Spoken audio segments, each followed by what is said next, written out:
Back in June of 2015, Amanda and I went on this little road trip. You see, back then she and I played this mobile game called Ingress, a GPS-based augmented reality game. It was a massively multiplayer real-world game. We played this game for a handful of years, and part of it was these huge events where thousands of people gathered in a city and competed. This trip was to attend one. There was a pre-funk gathering before the day of where we met a bunch of our friends and also someone who worked for Niantic, the makers of the game. Along the way, we stopped at Multnomah Falls, a massively tall waterfall that has a picturesque bridge that crosses the lower bits. Leading up to it, I was thinking it would be a calm, peaceful place. What it turned out to be was beautiful, but it was packed with people, and that just made it loud and chaotic. We saw some beauty, looked at overpriced gift shop items, and we went on our merry way. We're now at the Oregon Museum of Science and Industry. I have to say that driving and parking in this Conversarnet city is the stupidest thing I've experienced so far. I could have spent all day here, but for you it's a short, fast walkthrough of one of my favorite parts. There's a lot to this place, so go if you ever get the chance. Been in Portland for, 5.5 hours now. I do have to say that Portland lives up to its name. It is fucking weird. We just saw a book that was about the best places to pee. One of my favorite cars of all time. This is the newest version of the Subaru WRX STI, and it's gorgeous. I spent several hours yesterday going through all my pictures and videos that had gone unorganized for 7 years. After reviewing all these pictures and all this footage, I came to an all too familiar conclusion. I hate everything I do and say.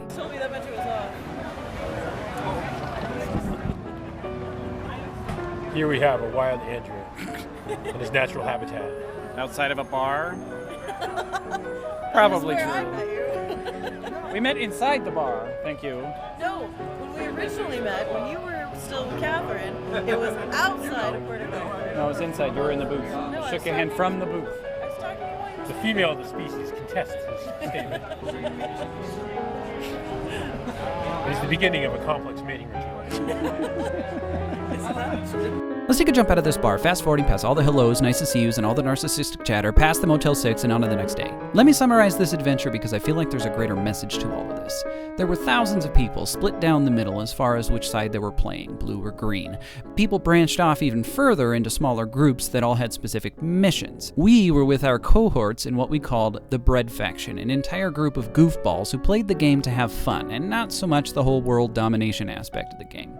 There was a lot of walking, a lot of screaming, and a lot of staring at our phones. It was great fun. We had a blast. We lost locally, but we won globally.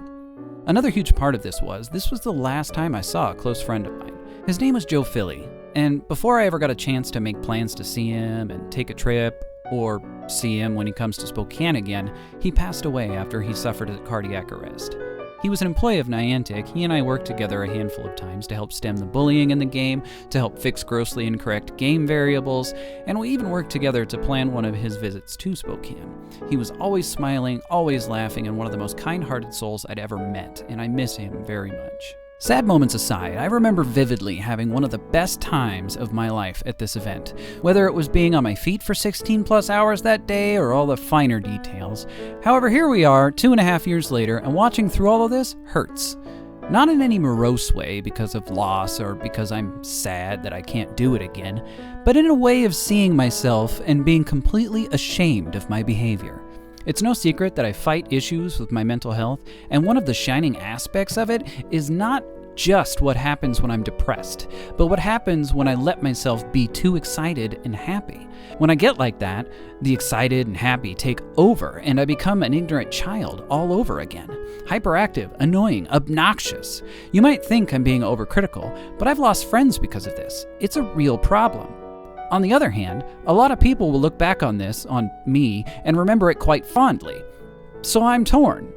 Am I being overcritical, or am I the only one who hasn't forgotten how awful I was? In the end, it's my own self-image that I'm destroying. But is that really fair to myself? Ah! Camera reception.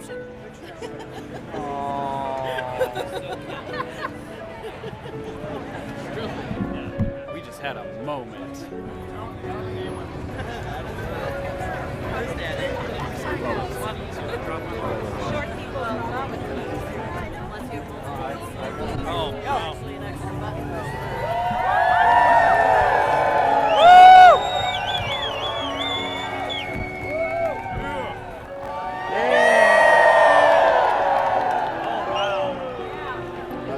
At the end of the day, you are your own worst critic. What you think of something you did is usually starkly different from what others think of it. So go embarrass yourself. Go be happy and excited without fear. Life is far too short to hate everything you've done in the past. Take that knowledge and use it to learn from. But don't for a second regret having fun. Don't ever regret smiling. Be you, because that's the most important person you can be. Thanks for watching.